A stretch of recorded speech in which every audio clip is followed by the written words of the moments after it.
வணக்கம், நான் கிருஷ்ணகுமார், தமிழக வெற்றி கழக கன்னியாகுமரி மத்திய மாவட்ட செயலாளர். இன்னைக்கு சாலை வசதி மார்த்தாண்டத்திலிருந்து பேச்சுப்பாறை வரைக்கும் உள்ள சாலை வசதி நீங்க பாத்தீங்கன்னா மிகவும் மோசமான ஒரு சூழ்நிலை. இன்னைக்கு ஒரு பாமர மக்கள் வீடு கட்டணும் அப்படின்னு நினைச்சாங்கன்னா அது கொஸ்டின் மார்க். இதற்கு காரணம் என்னன்னு பார்த்தா கட்டுமான பொருள்களின் விலை உயர்வு 2 மடங்கா உயர்ந்தது. 2000 ரூபாய்க்கு வித்த பொருள் இன்னைக்கு 6000 ரூபாய் உயர்ந்தது. இதற்கு காரணம் என்னன்னு பார்த்தா சவுக்கு மீடியா அந்த யூடியூபர் சொல்றாரு, புதுசா ஒரு குவாரி ஆரம்பிக்கணும்னா 2 கோடி ரூபாய், பழைய குவாரிகளுக்கு 1 கோடி ரூபாய் கட்டினா மட்டும்தான் இதை நடத்த முடியும் அப்படின்னு சொல்றாரு. இதை வாங்குறது யாரு அப்படின்னு பார்த்தா இந்த தொகுதியினுடைய எம்எல்ஏ அமைச்சர் மாண்புமிகு மனோ தங்கராஜ் அவர்கள்.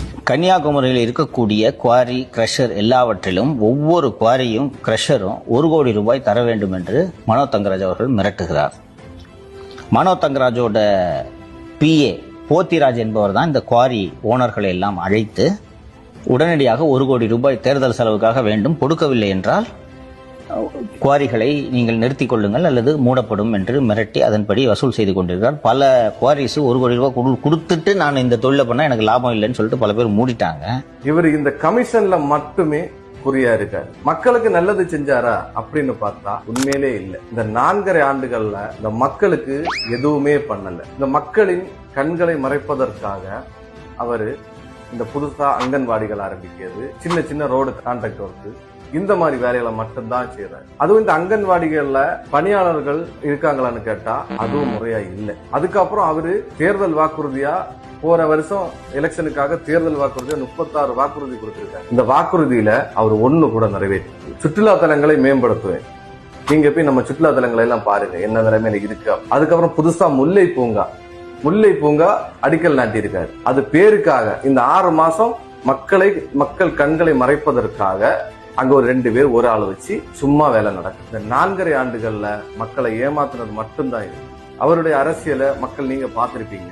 நம்ம மாவட்டத்துல மக்களை ஏமாத்துவதற்காக மதத்தின் அடிப்படையில் மட்டும்தான் அவர் அரசியல் பண்றாரு. நீங்க பாத்தீங்கன்னா ஒரு 2 வாரமா அவர் இந்த மதம் அப்படிங்கறத மட்டும்தான் மக்கள் முன்னாடி நிறுத்துறாரு. நான் கன்னியாகுமரி மாவட்டம் கருங்கல் பகுதியை சார்ந்தவர். என்னுடைய அப்பா ஒரு பாஸ்டர், அவர்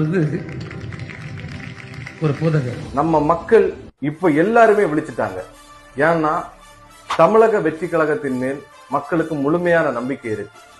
மக்களுக்கு ஒரு பிரச்சனைன்னா தமிழக வெற்றி கழகம் முதன்மை குரலா நிக்குது. கழக தலைவர் தளபதி அவர்களின் அறிவுறுத்தலின்படி, கழக பொதுச் செயலாளர் அவர்களின் வழிகாட்டுதலோடு இங்கு மக்களுக்கு என்ன பிரச்சனையாக இருந்தாலும்